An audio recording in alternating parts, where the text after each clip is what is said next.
You flip on the bathroom light at 2 a.m. Something small and dark is sitting on the tile. Two curved pincers on its tail, moving fast toward the drain. Your first thought is probably the worst one. It's going to crawl into my ear while I sleep. Stop. That fear has a name. It has a 300-year-old legend behind it, and it is completely false. What you're looking at is one of the most misunderstood insects in your entire house, and by the end of this video, you'll never look at it the same way again. This is the earwig, and its name has been lying to you since the Middle Ages. The word earwig comes from Old English. Ear for ear, wicca for insect. Literally, ear creature. For centuries, European folklore claimed these insects crawled into sleeping people's ears at night to lay eggs in the brain. Some versions of the story said they'd chew straight through to the other side. It spread through generations with no evidence behind it at all. Doctors in the 1800s occasionally documented insects found in a patient's ear canal. Almost always something else entirely. Drawn in by warmth or wax. The earwig got blamed anyway because the name already existed. Here's what actually happens. Earwigs don't seek out ears. They don't seek out humans at all. They avoid light, they avoid heat, they avoid movement. Everything a sleeping human's head is not designed to offer them safety from. An ear canal is the last place an earwig wants to be. The name survived. The myth didn't need to be true. It just needed to be scary enough to repeat. Let's look at the part that scares people the most. The pincers, technically called cerci. Split comparison. Left side, full body view. Right side, zoomed cerci detail. Male earwigs have curved pincers. Females have straighter, less curved ones. This alone tells you something. The shape isn't built for attacking large animals. It's a sexual and defensive trait, refined for earwig-sized problems. 3 real uses of the pincers. 1. Defense against actual predators. Spiders, centipedes, other earwigs. Not humans. You are roughly 6,000 times their size. 2. Courtship and rival competition between males.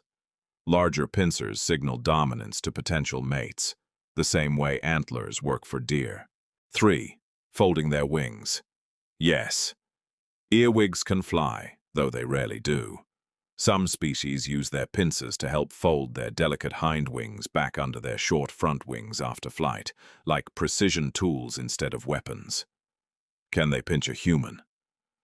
Technically, yes, if you trap one directly against your skin. It feels like a light pinch, comparable to a strong fingernail flick. No venom, no lasting mark, no danger.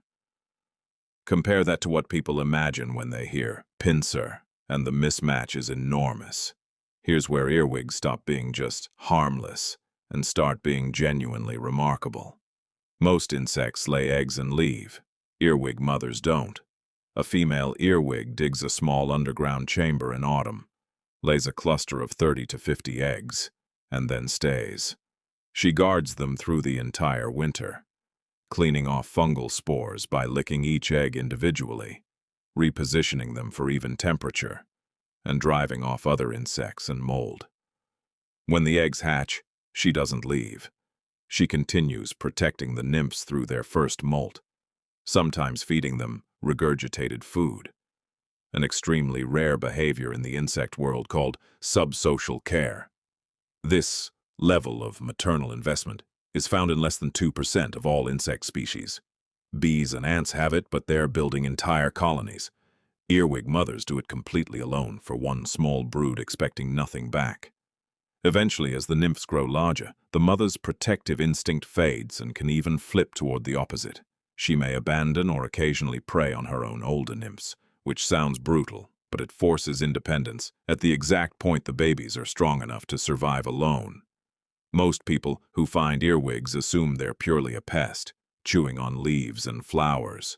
Partially true, but the full picture flips the story. Earwigs are omnivores. Yes, they'll nibble on soft petals and seedlings occasionally, but the majority of their diet is made up of aphids, mites, insect eggs, and dead plant material. A single earwig can consume dozens of aphids in one night. Aphids are one of the most destructive pests to home gardens, sucking sap out of stems and spreading plant disease as they move from leaf to leaf. Split visual. Left, aphid colony destroying a plant stem. Right, earwig patrolling the same stem at night. In many controlled agricultural studies, orchards with healthy earwig populations showed measurably lower aphid damage than orchards where earwigs were removed. Some fruit farmers now intentionally leave rolled cardboard tubes in trees specifically to attract earwigs as a natural pest control method. The same insect most homeowners are trying to poison. The takeaway isn't earwigs are perfect. It's that killing every earwig you see removes one of your garden's few free pest control workers in exchange for stopping a small amount of cosmetic leaf damage. If earwigs don't want humans, why are they in your house at all? Simple answer: moisture. Earwigs breathe through spiracles that dry out quickly, so they're drawn to the most humid, dark spaces available. Bathroom drains, damp basements, under sinks, around leaky pipes. They're not hunting you. They're hiding from dryness and light, and your bathroom at 2 a.m. happens to be the most attractive, damp, dark space in the entire house. Cross-section house illustration. Highlight bathroom, basement, and garden mulch as earwig hotspots. If you genuinely want fewer earwigs indoors, the fix has nothing to do with pesticide and everything to do with moisture control. Fix leaking pipes, run a dehumidifier in damp rooms, and clear out mulch and dead leaves touching your foundation, where they breed outdoors. That solves the actual root cause instead of fighting individual insects one at a time. What to actually do when you see an earwig? If it's outdoors in your garden, leave it. It's working for you. If it's indoors in a damp spot like a bathroom or basement, no need for chemicals. Simply relocate it outside with a cup and paper, or reduce moisture in that area so it doesn't come back.